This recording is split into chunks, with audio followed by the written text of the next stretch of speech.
express horror and solidarity. 315, hold a perimeter, we're under fire. Horror in relation to the most abject act of anti-Semitism. We're under fire. He's got an automatic weapon. He's firing out in front of the synagogue. Something that makes us feel totally horrified. Media Wilkins, I have an officer shot in the hand. 3410, please send the medics up here. Anti-Semitism is the oldest and more permanent form of hatred against a people in the history of humankind. Suspects talking about all these Jews need to die. We're still communicating with them. You're listening to The Lid Is On. I'm Connor Lennon. On the 27th of October 2018, a gunman shot dead 11 people and wounded 6 at the Tree of Life Synagogue in Pittsburgh in the US state of Pennsylvania. The youngest victim was 69. The oldest, Rose Mallinger, was 97. All of those who died were members of the synagogue's congregation. This was the deadliest attack ever on the Jewish community in the United States and took place at a time of rising anti-Semitism as well as increasing levels of hate crimes against other groups, including African Americans and Muslims in the US. 4 days after the shootings, the Secretary General of the United Nations, Antonio Guterres, honored the victims at New York's Park East Synagogue. He denounced the mass shooting as a horrendous act and, as you just heard, noted that anti-Semitism is the oldest form of hatred to have endured in human history. There's a big Jewish population in Squirrel Hill, so it was easy for me to stay really close to my Jewish roots. I went to a Jewish preschool, a Jewish elementary school. I spent my summers at Jewish summer camps, so I'm on a Jewish swim team. Kaylee Werner is a high school student in the Squirrel Hill neighborhood of Pittsburgh. Before the shooting, the Tree of Life Synagogue was a home away from home for her and her family. By the time I was 6 or 7 years old, I'd be able to run around that synagogue Tree of Life and just do what I wanted. We felt safe. One of Katie's relatives was among those killed at the synagogue. Although she wasn't in the line of fire on the day of the shooting, her mother, Marla, says that the family has struggled to come to terms with the attacks. I think of Tree of Life and what happened there daily still. It's part of my everyday existence, part of the fiber of who I am and who my family is. My children have all been scarred to different degrees, knowing people that were there, knowing where certain people were standing at the time that they were likely murdered. So not only am I dealing with my own feelings towards it, I'm working with 4 teenagers who are really struggling with, why do people hate us just because we're Jewish? I didn't really know how I was supposed to react or how I could react or what I should be doing. All I remember is yelling at my mom a lot, or so she says. Then I just got really mad at her for everything she did was wrong. Crying was wrong. Calling my grandmother was wrong, everything. Everybody in our community has been affected in some way or another. I started going to therapy and I've been diagnosed with PTSD and I'm continuing to work through it. Sometimes in class, sometimes when I'm bored and, your mind just wanders and sometimes I'll just think about it. Or more than that, just think about shootings in general. There's one classroom. It's the farthest classroom you can get to in the building. And there's a door next to it. And I always think that if something were to happen and it were to be at that door, there's nowhere to go. You're there, you're trapped in the building. That's it. Today, Kaylee, who is well aware of the long history of prejudice against Jews, campaigns on both religious tolerance and gun safety.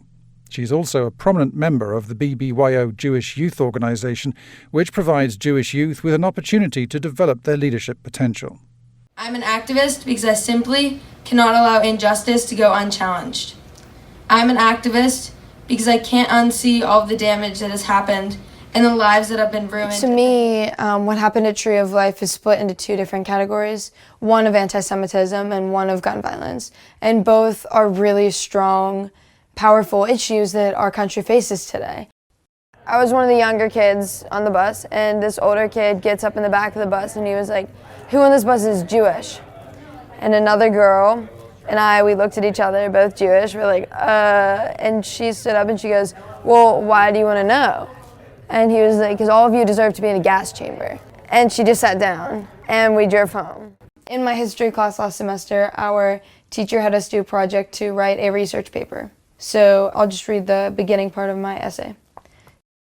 Recent American history has been a scene for a series of high-profile acts of anti-Semitism, spanning from the synagogue shooting in Pittsburgh, to the Chabad shooting in Poway, to the white supremacy demonstrations in Charlottesville, where marchers chanted, "Jews will not replace us."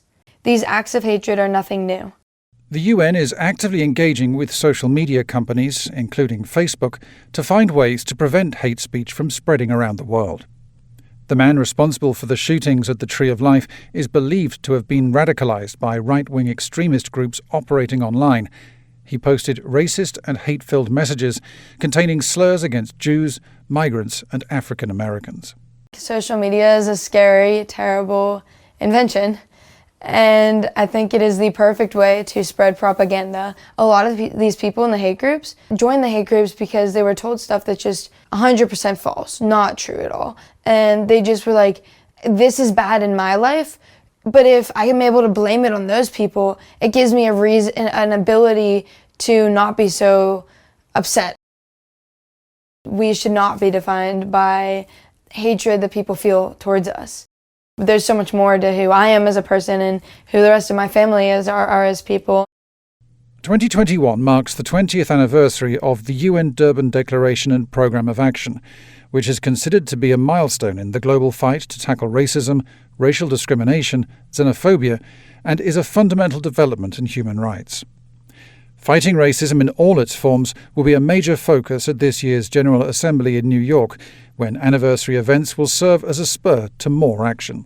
And whilst firm action is needed in order to combat the worrying rise in attacks on religious communities worldwide, it's hoped that they will also be countered by more and more people coming together, as the UN Secretary-General declared in his remarks at the Park East Synagogue.